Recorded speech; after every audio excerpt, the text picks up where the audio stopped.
these flowers were done using some blooming gel and some toothpicks.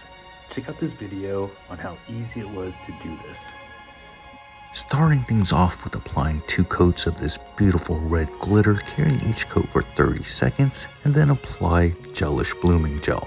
Here I have 5 toothpicks and I'm going to bind them together using a little bit of Scotch tape. But I want to make sure they're level first, so I take a file and make sure they're level, and then I'm going to put the Scotch tape and press down hard. I'm going to roll this together and then get our color on a palette. Here's a pro tip. Dip your toothpicks in your color, then cure it, as that's going to make the shape of a dotting tool, and it's going to make it much easier to apply to your blooming gel, as you're going to see here.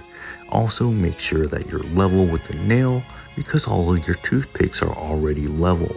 Allow a few seconds for your flowers to bloom and then cure them, and then apply your next color, which is going to be the center of the flower.